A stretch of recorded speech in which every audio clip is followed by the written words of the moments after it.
Assalamualaikum warahmatullahi wabarakatuh. Berjumpa lagi di channel kita Geraha Mu'alaf, Edi Praitno dan Menahem Ali Official. Seperti biasa, setiap malam Jumat kita selalu mengadakan kajian, dan kali ini kita masih bersama dengan Ustadz Menahem Ali. Assalamualaikum Ustadz. Waalaikumsalam warahmatullahi wabarakatuh. Bagaimana kabarnya nih Ustadz? Alhamdulillah, semoga kita semua sehat. Amin. Baik, untuk kajian kali ini, sebetulnya kita kemarin sudah berjanji bahwa kemarin itu sudah terakhir kita bahas nasab Ustaz. Tapi ternyata para follower ini yang komen ini kayaknya masih kurang puas ini. Ada yang mengganjal, jadi harus kita tuntaskan ini. Kalau tidak kita tuntaskan nanti malah jadi pertanyaan di luar sana. Kemarin kita sudah membahas soal nasabnya Nabi Muhammad yang dituduh oleh orang non-muslim, bahwa nasabnya Nabi Muhammad ini tidak nyambung ke Nabi Ismail. Kemudian kita sudah beberkan bukti-bukti bahwa ternyata nasabnya Nabi Muhammad itu ada dokumen-dokumen eksternal, bahkan yang menulis itu dari kalangan non-muslim ya. Kemudian kita juga menyenggol sepintas, kita juga membandingkan dengan nasabnya Ba'alawi. Kalau Nabi Muhammad yang di abad-abad lama, awal-awal Masehi ada dokumennya, kenapa yang nasab dari Ba'alawi kok malah tidak ada? Kemarin sempat kita bahas. Dan para follower, para netizen kita banyak komen, wah nggak bisa seperti itu. Kalau membandingkan Nabi Muhammad, katanya terlalu jauh. Kok tidak membandingkan Nabi Adam, Nabi Hawa? Kan berarti Nabi Adam, Nabi Hawa juga dokumennya mungkin nasabnya kalau sampai Nabi Adam kan Nabi Adam dan Siti Hawa. Dan Siti Hawa. Kan nggak ada dokumennya, berarti fiktif gitu. Dianggap fiktif, termasuk juga Nabi Musa katanya. Kenapa tidak sekalian bahas nasabnya Nabi Musa? Berarti Nabi Musa, Siti Hawa, kemudian Nabi Adam itu fiktif. Bagaimana menjelaskan soal ini? Baik, terima kasih Pak Edi yang sudah memberikan pengantar dan sekaligus memberikan apresiasi kepada para netizen dan komentator yang sekian banyak memberikan penjabaran, bahkan kritikan kepada kita sebagai pembahas mengenai soal nasab Nabi Shallallahu Alaihi Wasallam dibandingkan dengan nasab Ubaidillah. Dan saya kira semua terkejut dengan pembahasan kita pada pekan yang lalu. Saya kira ini merupakan sebuah kewajaran karena tidak ada yang semua itu satu suara. Ada beragam komentar, ada beragam sikap untuk memahami sesuatu, tapi yang penting bagi kita semua, terutama saya pribadi, ingin mencerdaskan siapapun untuk mengkaji secara akademik berdasarkan dokumen-dokumen yang valid. Bukan berdasarkan asumsi, bukan berdasarkan doktrin, bukan berdasarkan keberpihakan terhadap sesuatu. Fanatik juga. Fanatik buta. Karena iman itu kalau hanya sekedar doktrin, silakan itu diimani. Tetapi itu hanya berlaku bagi kalangan itu sendiri.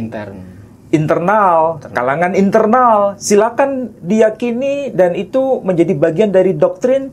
Kita tidak bisa mengganggu-gugat. Tetapi persoalannya ketika itu disuarakan ke hadapan publik secara umum, maka harus ada pertanggungjawaban ilmiah. Harus ada pertanggungjawaban secara akademik berdasarkan dokumen-dokumen yang valid. Baik itu teks yang sezaman, ataupun teks yang sifatnya teks pembanding, eksternal. Dan saya kira itu konteksnya adalah kajian filologi. Syarat-syarat ya, itu seperti syarat-syarat utama. Karena itu ya. Kalau Pak Edi bertanya kepada seorang filolog, siapapun mereka, bahkan kepada saya secara pribadi, saya akan berargumentasi dalam konteks kajian filologi. Dan itu mensyaratkan dua hal. Yang paling akurat itu adalah data yang sezaman dengan peristiwa. Itu wajib ya? Itu sesuatu yang sangat penting, karena ini kaitannya dengan aspek historis. aspek kesejarahan, itu sangat-sangat diperlukan data yang sezaman dengan peristiwa itu sendiri, atau data yang sezaman dengan sang tokoh itu sendiri. Yang kedua, data pembanding atau data eksternal. Kedua hal ini memang itu ideal, sangat-sangat ideal dalam konteks kajian filologi. Ini bukan dalam konteks yang lain ya, karena Pak Edi bicara kepada saya sebagai seorang filolog. Jadi kalau misalnya ketika kita membahas tokoh yang bernama Muhammad sallallahu alaihi wasallam, apakah ini tokoh fiktif atau tokoh sejarah? Saya ulangi lagi, apakah Muhammad sallallahu alaihi wasallam yang diklaim sebagai nabi bagi kalangan muslim itu tokoh historis atau tokoh fiktif? Itu tokoh legenda atau tokoh fakta?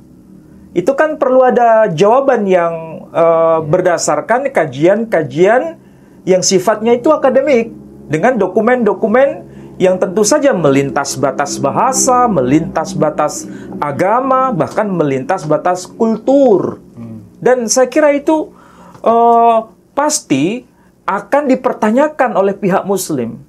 Bagaimana kita bisa mempertanggungjawabkan bahwa tokoh yang bernama Muhammad Sallallahu Alaihi Wasallam itu tokoh historis atau tokoh fiktif? Datanya apa untuk menjustifikasi itu atau memverifikasi itu?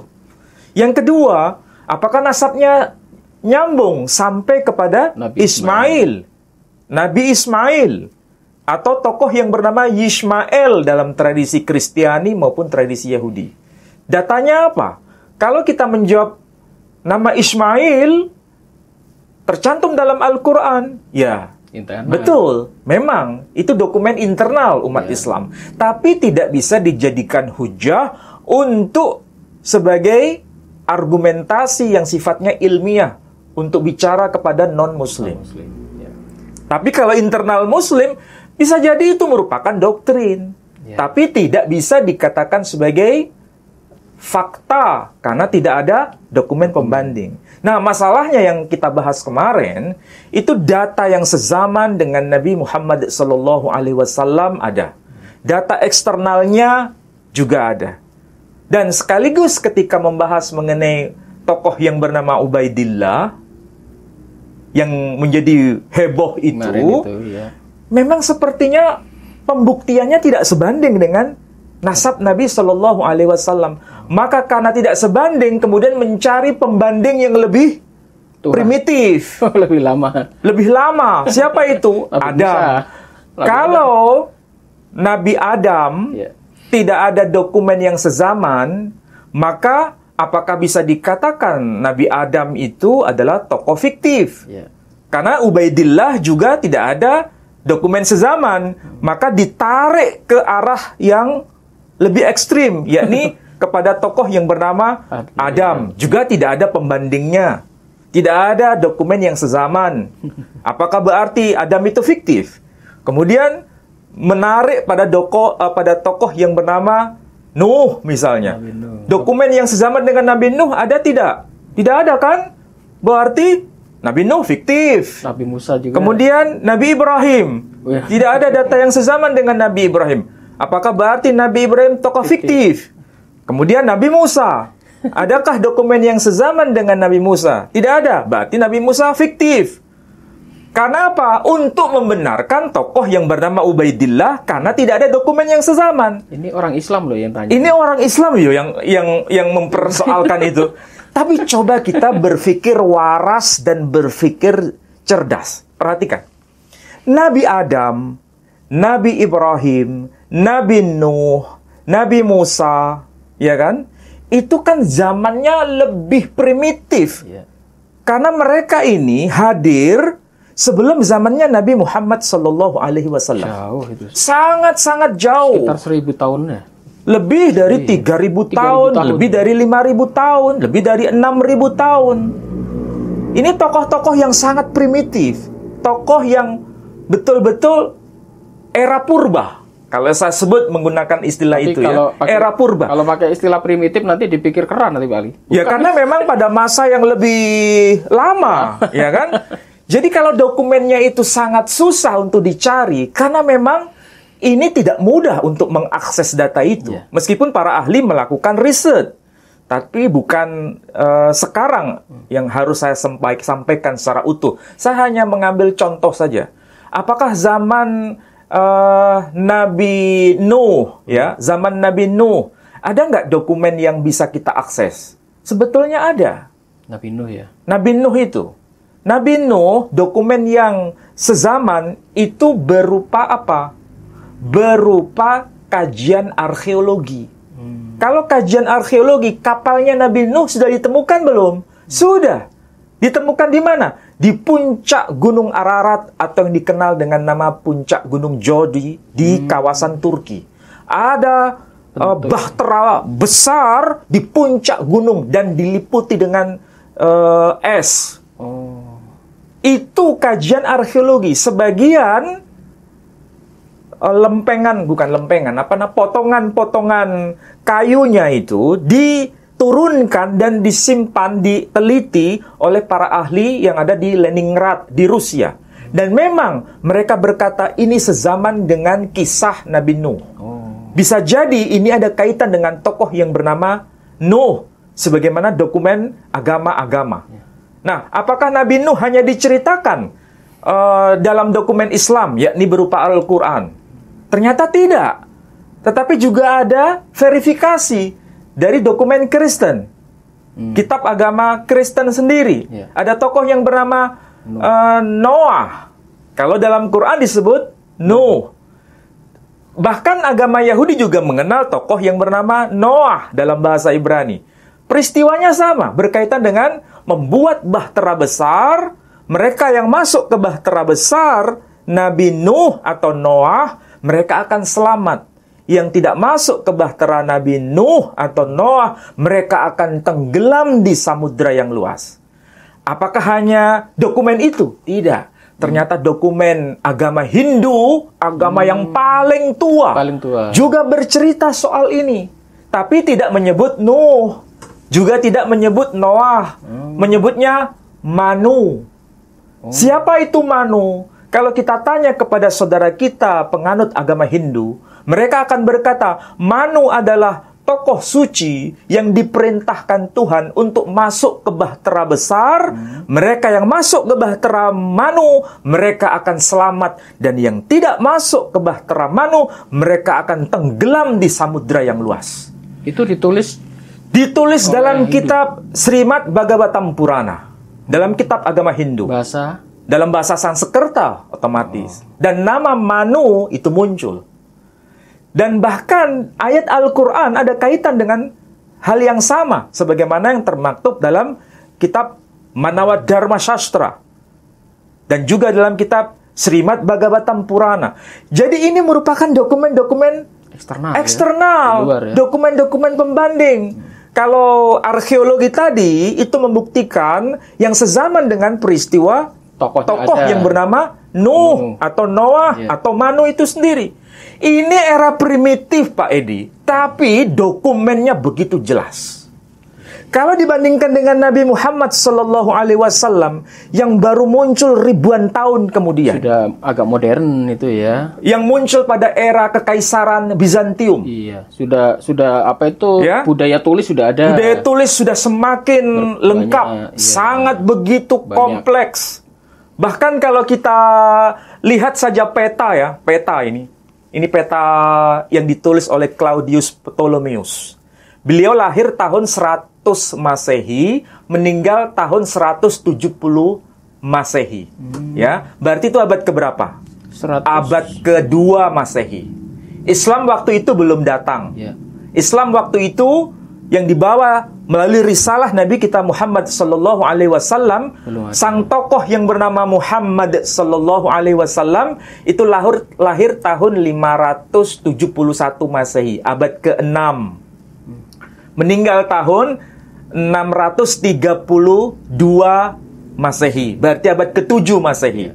Berarti ini dokumen peta kuno. Ini kalau saya sebut peta primitif ya, peta kuno. Ini abad bro, 100. Abad kedua Masehi. Berarti jaraknya kan berapa Berapa abad? 4. Ini abad kedua. Nabi kita ini abad ke-7. 5 abad. 5 abad, 500 tahun jaraknya. Tapi coba cermati di sini. Di sini ada yang atas. Atas ini, tolong. Oke, sini ya. Di sini ada Latripa, ya. Latripa. Iatripa. Iatripa ini adalah nama kota Yathrib yang termaktub di peta Claudius Ptolemeus abad kedua Masehi. Sementara nama Yathrib juga tercantum dalam Al-Quran yang diterima oleh Nabi, wahyu yang diterima itu abad ke-7 Masehi. Berarti ada nggak dokumen eksternalnya? Ada. Ini dokumen eksternalnya. Bahkan lebih senior dibanding dokumen Quran itu sendiri. Jaraknya 500 tahun, Pak Edi. Jadi apa yang disebutkan dalam Al-Quran, nama Yathrib dan nama Iatripa termaktub di peta Claudius Ptolemeus. Dan ini adalah peta kawasan semenanjung Arabia, tepatnya di kawasan Hijaz. Oke? Nah, kalau Pak Edi lihat ke atas ini ya, Iatripa. Di atasnya ini ada nama tokoh, nama suku, yakni suku Malikhe. Siapa itu suku Malikhe? Dan kenapa suku Malikhe ini menempati kawasan yang dekat dengan kota yang disebut Yathrib atau Iatripa? Siapakah mereka? Ternyata Malikhe itu adalah bentuk bahasa Latin atau Yunani dari nama Arab yakni Bani Malik. Siapakah Malik itu? Ini ada hubungan nasab dengan Nabi kita Shallallahu Alaihi Wasallam. Malik itu ya. Karena Nabi kita dalam dokumen Islam, dalam Sirah Nabawiyah li Ibn Hisham ataupun Tarikh At-Tabari menyebutkan Nabi kita ini urutan nasabnya ya. Muhammad bin Abdullah bin Abdul Muttalib bin Hashim bin Abdi Manaf bin Qusay bin Kilab bin Murrah bin Ka'ab bin Lu'ay bin Ghalib ibn Fikhr alias Quraisy bin Malik. Jadi suku besar dari tokoh yang bernama Muhammad sallallahu alaihi wasallam tercantum di peta Claudius Ptolemeus di abad kedua Masehi.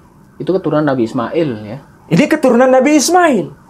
Ya, lihat ke arah kanan nih, ke arah kanan. Di sini ada nama suku, yakni suku Temi.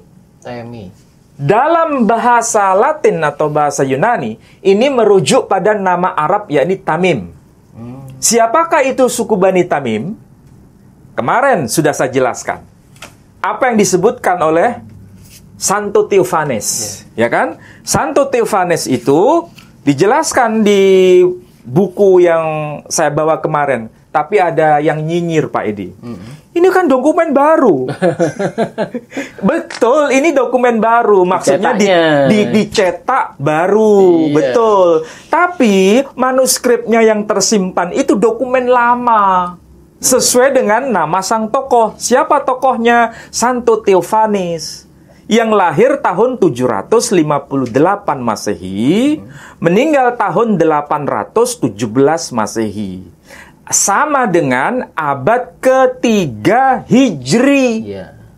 Sebanding dengan Imam Muslim yang menulis kitab Sahih Muslim yang meninggal tahun 875 Masehi. Berarti ini sama dengan abad ke-9 alias abad ketiga Hijri. Sebanding. Apa yang dikatakan oleh Santo Theophanes? Jelas kemarin sudah saya jelaskan. Muncul salah satu tokoh besar yang dikenal dengan istilah suhrah wal istifadah kalau perdebatan nasab kemarin ya. Nama tokohnya adalah, salah satunya tokohnya disebut Asadum. Kemudian Teomimen maksudnya ya. Di sini katakan, Mudarus gignit kurasum, et kaison, et Teomimen, et Asadum, et alios ignotos. Mudarus, Mudor. Ya, ini adalah keturunan Ismail. Memperanakkan Quraisy, juga memperanakkan Bani Kaison, memperanakkan Bani Tamim atau Teomimen, et Asadum, dan juga Bani Asad, et Alios Ignotos, dan suku-suku lain yang belum dikenal. Di sini muncul nama suku Asadum, Asad, suku Temimen, ya, dan suku Kaison disebutkan, juga Kurasum. Ini juga muncul di peta ini, Pak Edi. Iya, Temi. Nah, kemudian Asateni. Asateni ini suku Bani Asad. Kemudian juga suku Kasateni yang agak ke bawah, coba. Di sini. Kasaniti. Ini Bani Qais di kawasan Hijaz. Jadi apa yang ditulis oleh Santo Theophanes yang hidup pada abad ke-6 tadi ya. 8 ke 9 Masehi alias abad ketiga Hijri, ya. Ini abad kedua. Jadi kalau abad kedua sampai abad ke-9 saja ada kesamaan informasi, berarti memang suku-suku yang ada kaitan dengan nasabnya Nabi Muhammad SAW itu sudah suhrah wal istifadah. Pertanyaannya sekarang, kalau Ubaidillah bagaimana? Iya. Dan itu bukan sekedar nama Ubaidillah, Imam Ubaidillah. Dalam dokumen-dokumen kaum Ba'alawi, Ubaidillah itu disebut Imam Ubaidillah. Imam, gelar imam itu gelar yang maha luar biasa. Bukan sekedar luar biasa, maha luar biasa. Supaya orang bisa paham, ini bukan tokoh sembarangan. Pasti ini sudah suhrah wal istifadah. Tapi, pertanyaannya, apakah betul ini sudah suhrah wal istifadah? Sejak zaman era beliau sampai zaman belakangan. Ternyata tidak muncul zero, nihil informasi. Nabi kita Shallallahu Alaihi Wasallam sejak abad kedua sebelum dilahirkan sudah muncul ya. Nasabnya, nama tokoh-tokoh kunci sudah tercatat di sini. Ini abad 2 padahal. Abad kedua. Lihat yang ada di peta ini, di peta. Bukan peta ya, ini inskripsi. Nah, ini yang disebut sebagai inskripsi Riam. Coba ke atas, Pak ini. Ini inskripsi Riam. Inskripsi Riam ini abad ke-7 sebelum Masehi hingga abad ke-4 sebelum Masehi. Sebelum Masehi malah. Sebelum Masehi, bukan Masehi. Sebelum Masehi. Tapi coba perhatikan di sini. Nama tokoh besar dari nasabnya Nabi Shallallahu Alaihi Wasallam muncul di sini. Apa itu? Di sini ada Bani Asad. Asad. Ya. The land of Asad. Tanah wilayah kediaman kaum Asad. Ada Ma'ad, tanah kediaman kaum Ma'ad. Siapa itu Ma'ad? Bani Ma'ad. Siapa itu Bani Asad? Bani Ma'ad ini ada kaitan dengan nasabnya Nabi Sallallahu Alaihi Wasallam. Dari mana kita urut? Dari Fikhr atau Quraisy bin Malik bin Nadr bin Kinanah bin Huzaimah bin Mudrikah bin Ilyas bin Mudar bin Nizar bin Ma'ad. Setelah bin Ma'ad bin Adnan. Pertanyaannya begini, coba cari tuh tokoh Adnan. Dalam dokumen-dokumen di luar Islam tidak ada. Memang Adnan itu tidak begitu dikenal. Tapi yang dikenal adalah Ma'ad. Itulah sebabnya muncul dalam inskripsi abad ke-7 sebelum Masehi hingga abad ke-4 sebelum Masehi. Beginilah fakta yang tidak bisa diingkari. Ini dokumen para ahli, Pak Edi. Dokumen yang ahli yang dikerjakan oleh para arkeolog. Dan ini kaitannya dengan dokumen apa itu? Sezaman dengan tokoh-tokoh ini. Ini dulu awalnya ditulis dalam bahasa apa ya? Ini dalam bahasa Sabean. Apa itu bahasa Sabean? Bahasa Arab kuno yang ada di Yaman. Kemudian ditranslate ke bahasa Ini bahasa Arab kuno yang dituturkan di Yaman. Sebelum Islam, bahasanya disebut bahasa Sabean. Agak ke atas. Ini sudah dilatinkan, Pak Edi. Sudah dilatinkan supaya orang paham. Ini tulisan-tulisan kuno ini. Ini para ahli yang bisa membaca, yang disebut sebagai ini objek inskripsi. Tertulis di batu-batu itu, Pak. Di batu-batu ini masih ada sampai sekarang. Simpan, Mas. Masih tersimpan. Dan letaknya bukan di Jawa, Pak Edi. Di Yaman. Oh, di Yaman. Jadi Yaman itu sebetulnya peradaban tinggi. Jadi Yaman itu peradaban tinggi. Kenapa? Kita ingat Ratu Syaba. Ratu Syaba dari mana? Dari Yaman. Suku Himyar dari mana? Dari Yaman. Dokumen-dokumen ini berupa inskripsi, ditulis di lempengan bebatuan begini. Dan para ahli sudah bisa mengidentifikasi. Ini nggak bisa dipalsu, Pak Edi. Iya. Kalau dipalsu, para arkeolog bisa mendeteksi ini palsu, ini asli. Bisa. Berarti tradisi tulis, apalagi di batu-batu, waktu itu jauh sebelumnya. Di Yaman sebelum udah, Islam yang muncul di tangan Nabi kita Muhammad Sallallahu Alaihi Wasallam. Sebelum kelahiran Yesus ini ya. Sebelum. Tapi nama-nama tokoh yang ada kaitan dengan Nabi Sallallahu Alaihi Wasallam terlacak. Ya. Terlacak. Itu keturunan dari Ismail soalnya. Keturunan dari Ismail. Ya. Kemudian coba yang lain lagi.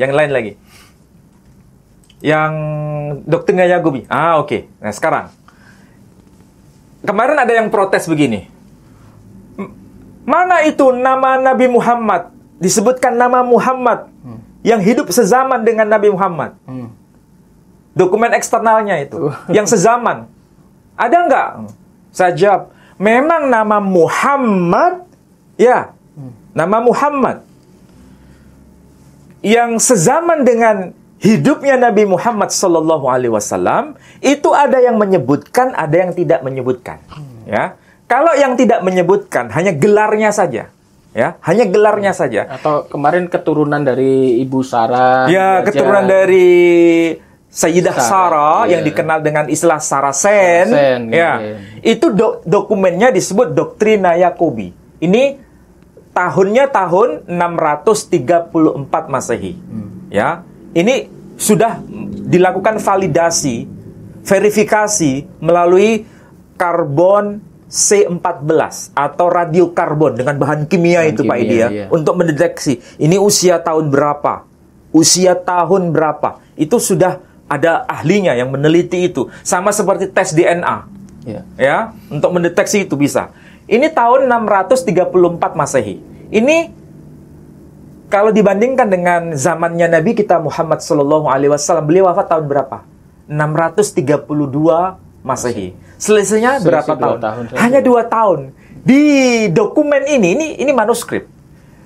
Yang bahasa Inggrisnya jelas kan? Saya berikan tanda kuning. Dikatakan sang nabi itu disebutkan. Sang nabi itu muncul dari tengah-tengah kaum Sarasen. Muncul dari antara kaum keturunan Sarasen. Maksudnya berarti sang nabi itu berasal nasabnya dari kalangan kaum keturunan Sarasen. Siapa itu kaum Sarasen? Sudah saya jelaskan kemarin. Kaum keturunan Ismail yang nasabnya disandarkan pada nama Sarah sebagai anak secara yuridis. Dan di sini teks Yunaninya jelas dikatakan Otiho propetes dikatakan. Otiho propetes. Kalau ada ho, ya ada ho propetes, itu kalau bahasa Inggrisnya sama dengan sang nabi itu. Atau the prophet. Nabi yang itu. Berarti tokohnya jelas atau tidak? Jelas itu. Sangat jelas. Sama seperti Yesus disebut sebagai hologos. Logos yang itu. Makanya di dalam Injil Yohanes pasal 1 ayat 1 dikatakan apa? En arche en hologos. Hologos. En hologos prostonteon kaiteos en hologos. Pakai hologos. Kata ganti. Kata ganti. Tapi siapa yang dimaksud? Yesus sendiri. Siapa yang dimaksud? Ho propetes. Sang nabi itu. Memang namanya nggak disebut. Tapi beliau itu berasal dari kalangan keturunan Sarasen. Ya. Dan sang nabi itu mendakwahkan dirinya sebagai orang yang diurapi sebagaimana Kristus. Oh, ini ya. Makanya nanti pada dokumen yang ditulis oleh Sophronius disebutkan sebagai nabi. Bukan Sophronius, tapi disebutkan oleh Theophanes sebagai nabi palsu di sini, ya, kemarin pseudoprofeta, nabi palsu. Tidak masalah disebutkan sebagai nabi palsu, tapi ada pengakuan bahwa sosoknya, yang disebut nabi palsu itu atau sang nabi itu tokoh historis. Tokohnya ada, bukan tokoh fiktif. Nah, kalau dikaitkan dengan Ubaidillah, namanya nggak disebut dalam dokumen-dokumen primer. Gelarnya sebagai sang imam juga nggak disebut. Tidak ada cerita. Tidak ada cerita sama sekali.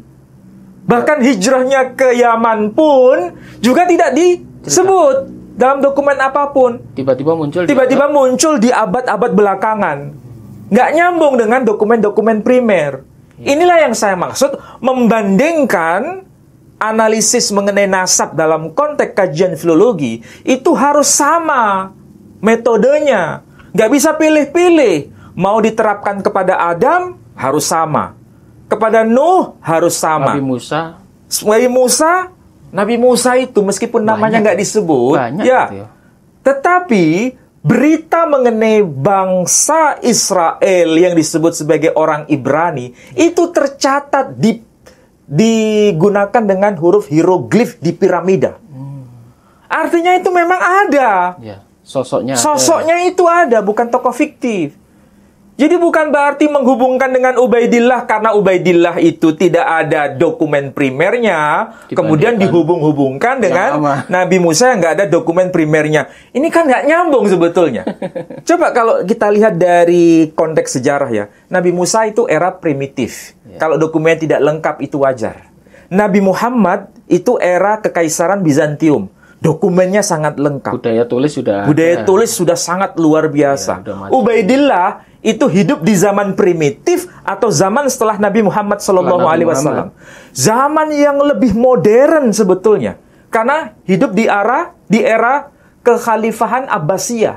Seharusnya dokumennya lebih lengkap. Jadi kalau dibandingkan dengan Musa, tidak nyambung sebetulnya. Masa dokumen Nabi Musa saja dokumennya luar biasa kan? Dibandingkan dengan Ubaidillah, dokumennya nggak ada. Apakah Ubaidillah itu lebih primitif lagi?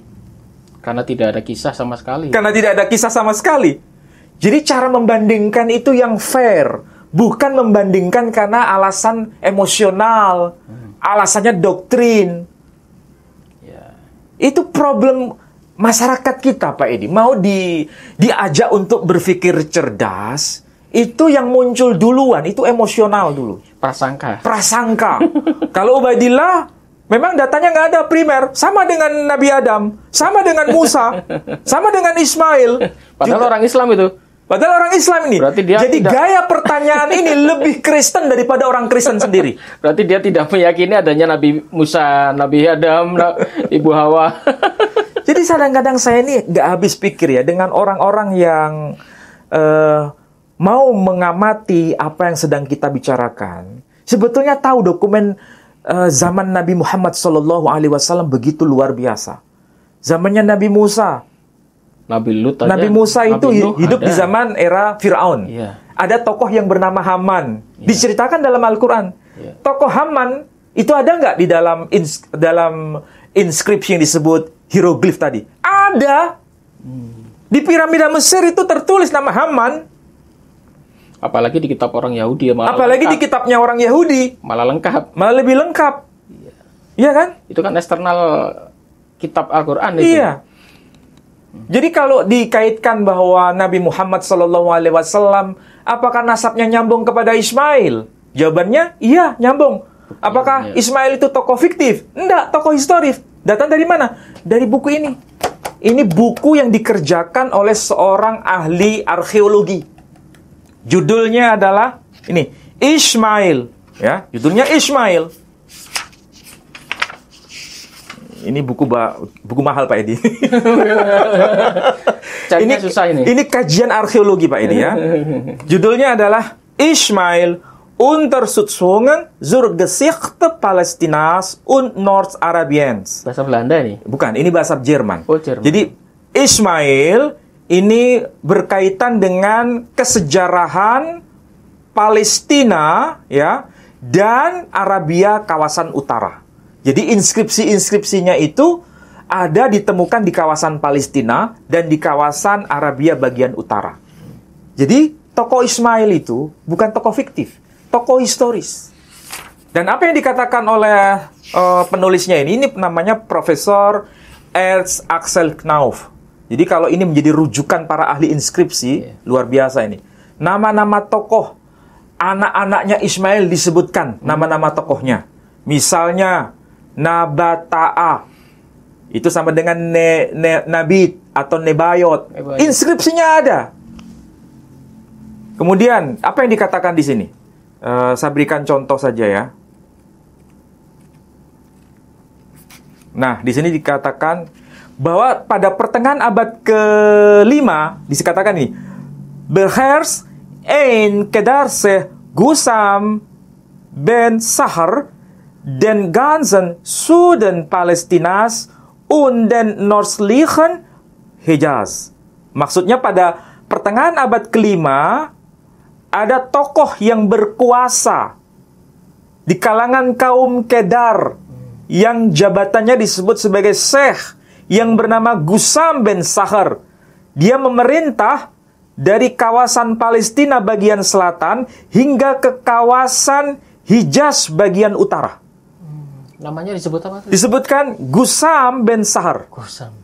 Dan ini ada inskripsinya. Gusam itu apa? Ya nama orang. Oh. Tapi apakah ini ada kaitannya dengan Ismail? Ya, karena dia salah satu keturunan dari Ismail, dari kalangan Bani Kedar. Oh, Kedarnya Kedar itu keturunan Ismail. Salah satu di antara keturunan Kedar bernama Gusam bin Sahar. Dan itu menjadi penguasa di kawasan Palestina bagian selatan, Sudan, Palestinas, und den nördlichen Hijaz. Dan di kawasan Hijaz bagian utara. Hijaz itu di mana? Kawasan Mekah, Medina, yaitu yang disebut sebagai kawasan Hijaz. Itu 12 anak Ismail itu ya, salah satunya itu ya. Yang disebut Kedar. Kedar. Ya. Ini inskripsi Pak Edi yang memberikan informasi bahwa abad ke-5 Masehi itu sudah dikenal Suhrah wal Istifadah. Sangat masyhur bahwa Kedar itu menjadi penguasa di kawasan itu. Dan keturunannya menjadi penguasa besar. Salah satunya adalah Gusam bin Sahar yang disapa sebagai Syekh. Sebagai Syekh. Dan apa yang dikatakan dalam penelitian Ernst Axel Knauf itu sejalan, sepadan dengan informasi yang tertulis dalam dokumen Gereja Ortodok Koptik. Yang kemarin kita bahas. Yang kemarin kita bahas. Apa yang dikatakan dalam dokumen Ortodok Koptik ini? Ini kan Al-Mawsu'ah Al-Kanisiyah di Tafsir Al-Ahadil Qadim Syarah Likulli Ayah. Coba perhatikan di sini. Ini kan ensiklopedia gerejawi tafsir kitab Perjanjian Lama yang merupakan penjelasan komentari ayat demi ayat. Dan itu ini dokumen kuno Pak Edi. Karena dikompilasi dari data-data yang berasal dari dokumen mana? Kanisah Mar Markus Al-Qibtiyah Al-Urthudikisiyah. Jadi ini gereja Mar Markus. Namanya saja Mar Markus. Ada Matius, Markus, Lukas, Yohanes, berarti Kristen kan? Al-Qibtiyah Al-Urthudikisiyah di Mesir Al-Jadidah. Di negeri Mesir. Ini gereja Ortodok Koptik. Gereja Ortodok Koptik itu muncul sebelum zamannya Nabi Muhammad SAW. Dan menyebar di Timur Tengah. Di Timur Tengah, ini abad pertama. Abad pertama Masehi. Dan ini ada tokohnya yang bernama siapa? Al-Baba Tuwadros Atsani. Kalau bahasa Latinnya Theodorus. Theodorus diarabkan menjadi Tuwadros. Al-Baba Tuwadros Atsani. Apa yang dikatakan di sini? Jelas, sangat-sangat jelas. Siapakah itu Kedar? Seperti yang ditulis oleh Axel Knauf dari inskripsi yang dibahas. Di sini dikatakan salah satu nama di antara anak-anak Ismail, iya kan? Wahadihi mawalid Ismail ibn Ibrahim alladhi waladathu Hajar al-Misriyah jariyah Sarah li Ibrahim. Jadi ringkasnya itu, ini anak-anak Nabi Ismail, anak-anaknya Ismail yang dilahirkan oleh Hajar bagi Ibrahim. Ya, ini jariyahnya Sarah. Wa hadhi asma'u bani Ismail bi asma'ihim. Inilah anak-anak Ismail sesuai dengan nama-nama mereka. Di sini dikatakan Nebayot, Bikr Ismail, anak tertua Ismail namanya Nebayot. Di dalam penelitian inskripsi Axel Nauf, Profesor Axel Nauf, ada inskripsi Assyria disebutkan nama Nabatua, sama dengan nama Nebayot. Kemudian disebutkan wa Kedar. Nah, di sini juga nama Kedar. Wa Atbiel, wa Mibsam, wa Misma, wa Duma, wa Masa, wa Hadar, wa Tema, wa Yetur, wa Nafis, wa Kedma. Di inskripsi Assyria yang diteliti oleh Axel Nauf tidak muncul nama Nafis, tapi Nafasa, saya agak lupa namanya di sini. Nafasaia. Jadi Nafis, ya. Dan ketika menjelaskan nama Kedar di sini, wa aidon Kedar, dan juga mengenai Kedar disebutkan siapa itu Kedar? Wa kharajat minhu qabilah Quraisy. Dari Kedar ini nanti muncul kabilah suku Quraisy. Dokumen ini menegaskan Quraisy sudah dijelaskan sebelum zamannya Nabi Muhammad sallallahu alaihi wasallam.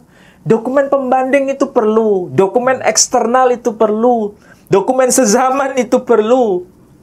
Ini untuk menjawab keraguan Nabi Muhammad tidak nyambung ke Ismail ya. Iya. Dokumennya banyak sekali. Dokumennya banyak sekali. Artinya apa? Kalau ada orang mengatakan Nabi Muhammad sallallahu alaihi wasallam nasabnya tidak nyambung kepada Ismail, berarti orang yang berkata demikian itu kurang literasi, kurang piknik. Ya. Bahkan ada yang komen gini, Bali. Pokoknya kalau kita baca hadis, Al-Quran udah cukup. Iya, karena apa? Kalau hanya Quran dan hadis itu tidak salah. Tidak salah. Artinya apa? Silakan itu diimani. Silakan itu istilahnya dijadikan sebagai bahan untuk beriman. Tidak ada masalah. Tapi itu cukup menjadi bagian doktrin internal. Tidak bisa untuk berkata, berdialog, berdakwah kepada non-muslim. Kenapa? Harus bisa menunjukkan dokumen-dokumen eksternal ini. Kalau cuma diceramai aja internal ya mungkin orang-orang non-muslim ya itu kan kamu. Iya, itulah sebabnya. Kalau kita ini mau berpikir cerdas, sekali lagi, kalau kita mau berpikir waras, menjelaskan nasab Nabi Shallallahu Alaihi Wasallam, tidak cukup menggunakan Quran dan hadis. Kalau menggunakan Quran dan hadis, bicara kepada internal muslim sudah selesai doktrin. Nggak perlu berdakwah kepada non-muslim. Apalagi memaksa orang muslim dengan cara menakut-nakuti. Kalau kamu nggak beriman, masuk neraka. Kalau kamu tidak percaya, kamu tidak mendapatkan syafaat Nabi Muhammad SAW. Kalau kamu tidak mengikuti Quran dan hadis, maka imanmu sia-sia. Tidak perlu menakut-nakuti begitu. Kenapa?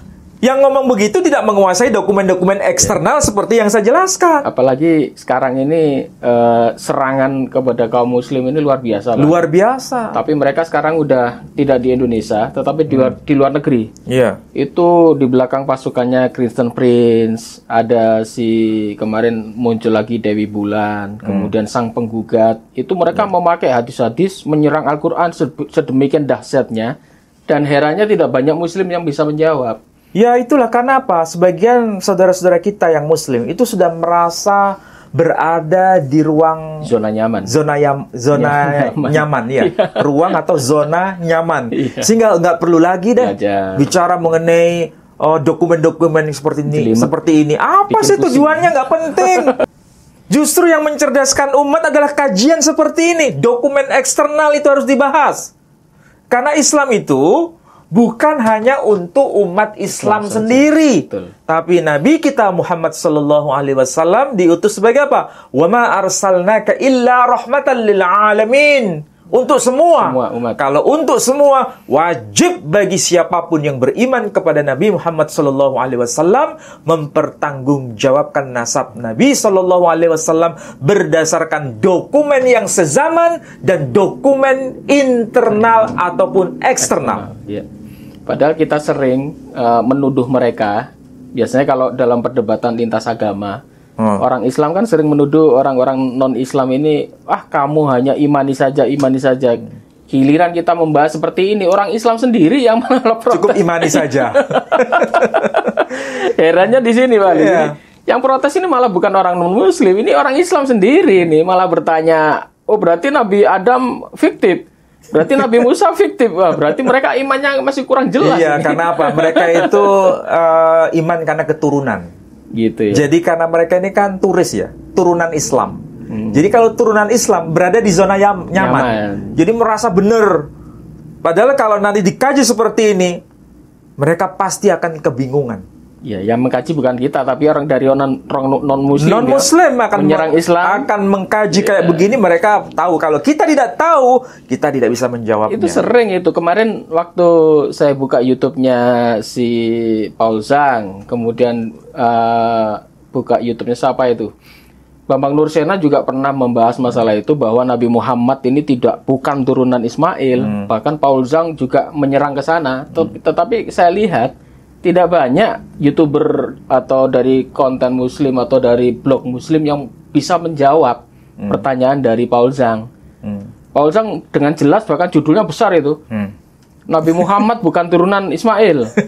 Semua diam. Soalnya apa? Yes, imani saja. Saya yakin kok Nabi Muhammad keturunan Ismail hanya itu.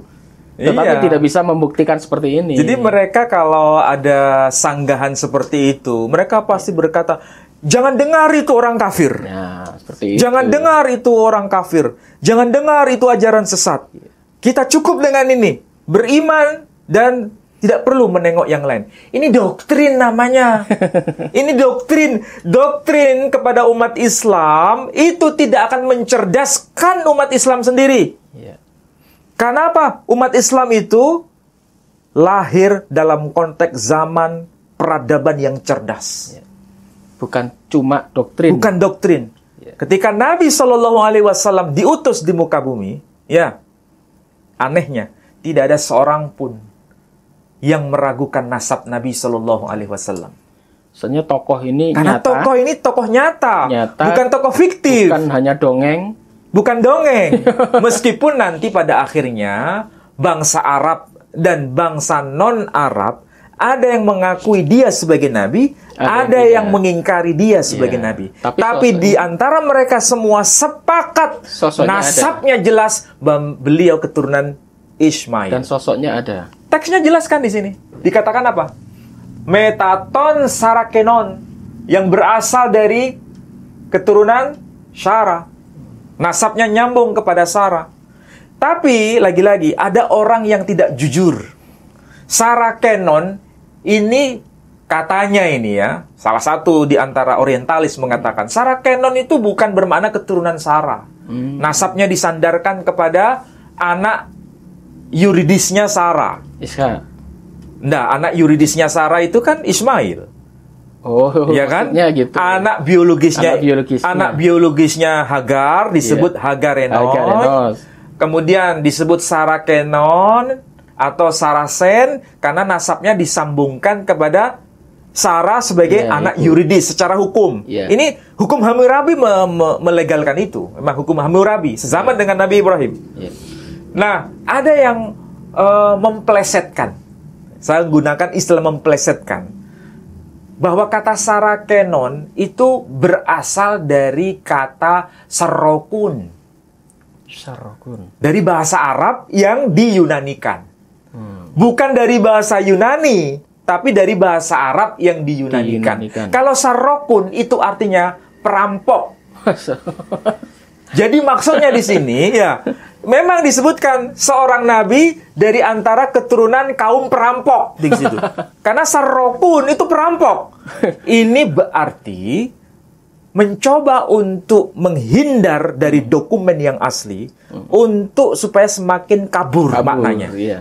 Padahal bukan dari kata Sarokun, Saraken itu. Sebab kalau dari kata Sarokun, kata Sarakenon itu bisa dipecah menjadi dua kata. Dari kata Sarah dan Keni. Atau Kenon atau Kenos. Hagarenon juga sama dari kata Hagar plus Kenos. Bisa dipecah, berarti memang bukan berasal dari bahasa Arab, tapi asli bahasa Yunani. Coba bayangkan, kalau kita nggak ngerti bahasa Yunani. Wah, ya nggak bisa jawab ini. Ketika ada orang berkata sarrokenon, itu dari kata sarrokun. Mirip bahasanya. Perampok. Jadi bukan menunjuk pada keturunan Ismail, tapi keturunan kaum perampok. Siapa mereka? Nggak jelas. Ini kan sebetulnya butuh kecerdasan untuk mengolah data. Harus ngerti bahasa Yunani, harus ngerti bahasa Arab, supaya ketika ada orang berkata untuk memanipulasi data, kita bisa jawab. Berat nggak kajian seperti ini? Berat. Tetapi ketika kita mengkaji seperti ini, iman kita itu kokoh, kuat. Mantap. Kenapa? Berdasarkan data yang valid. Data eksternal ada, data sezaman ada.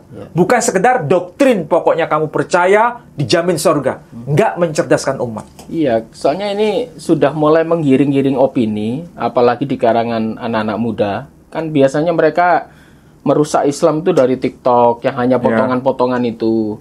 Itu mulai diselewengkan bahwa sosok Nabi Muhammad itu fiktif.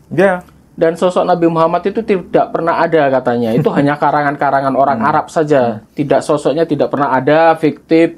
Dan itu cerita-cerita dongeng. Terus bagaimana cara menjawabnya? Banyak itu. Pokoknya beriman saja. Paling gini, itu orang kafir, ya udah nggak usah didengarkan gitu aja.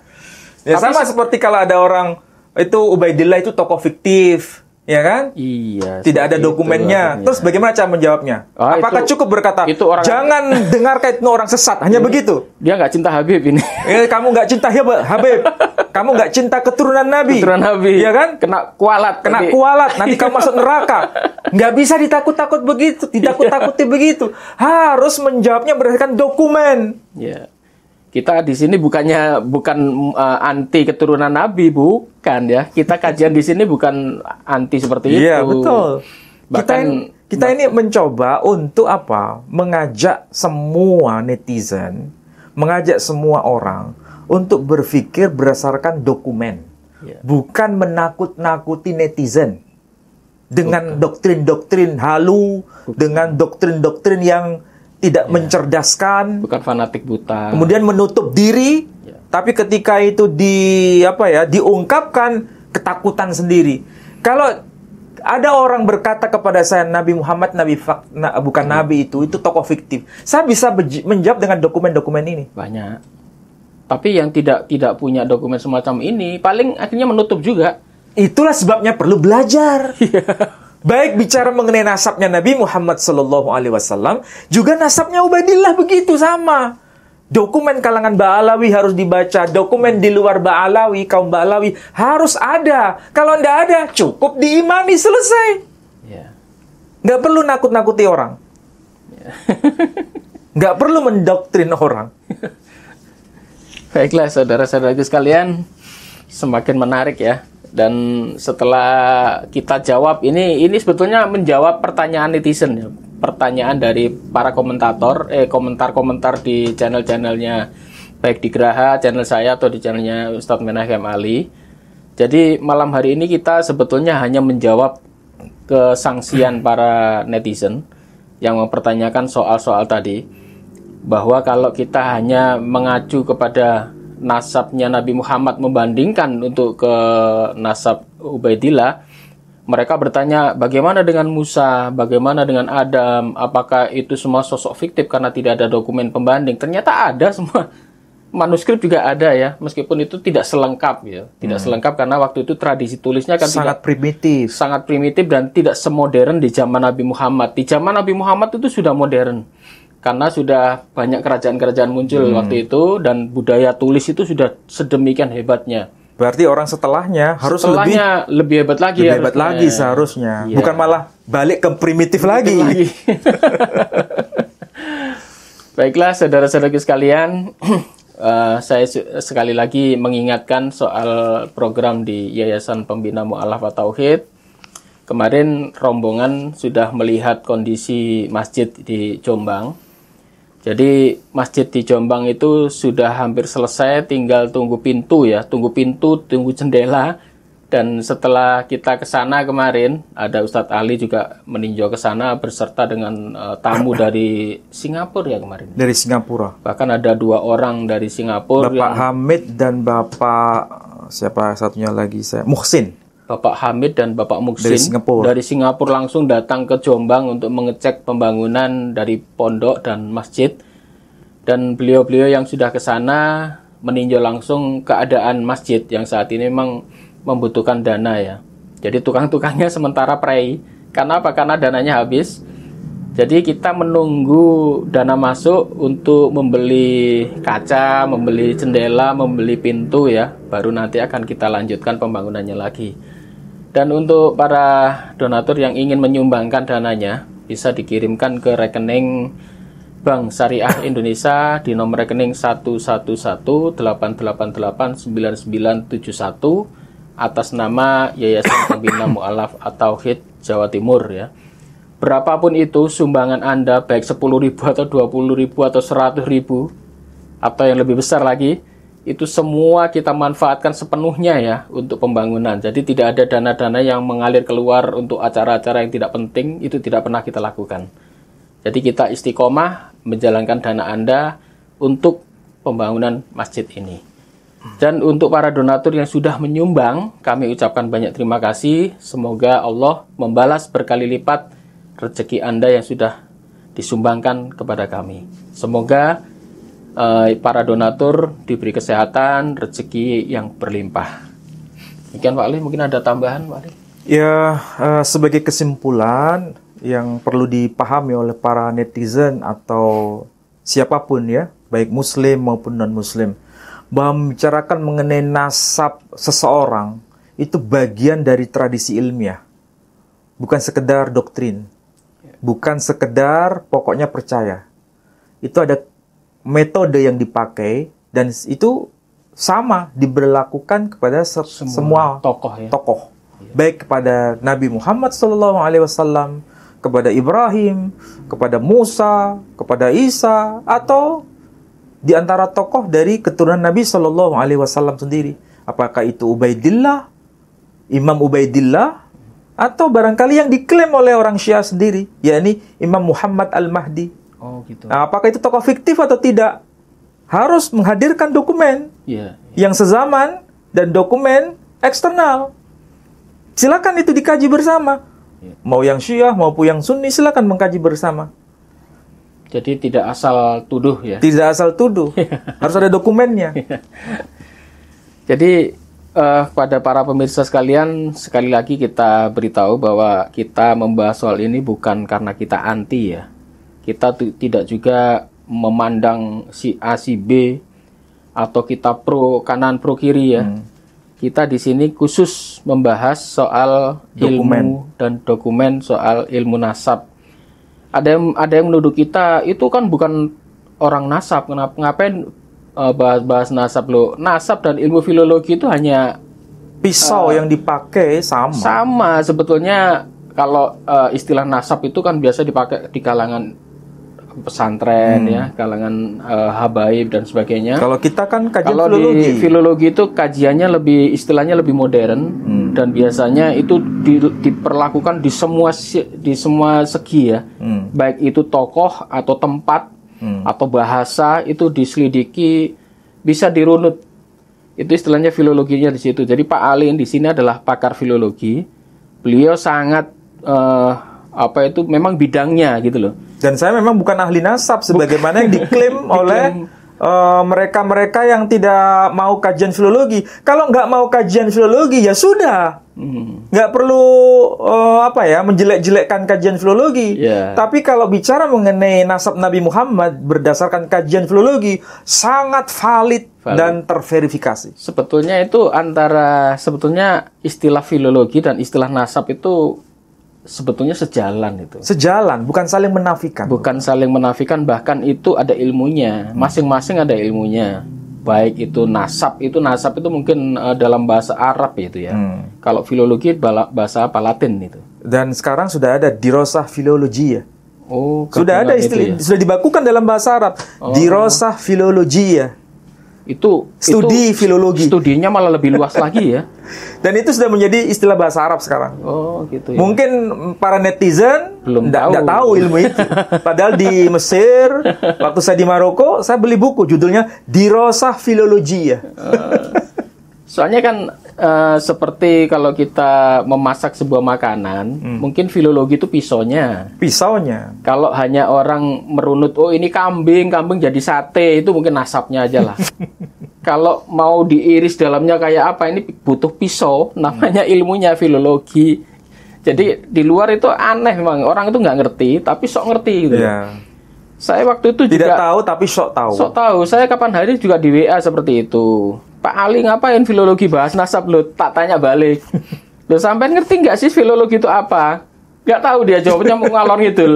Loh, kok nggak tahu filologi lo? Kok ngata-ngatai Pak Ali kok ngapain bahas nasab? Antara filologi dan nasab itu ya sebidang sama. Ya mereka menganggap saya belajar dari tukang tembel ban.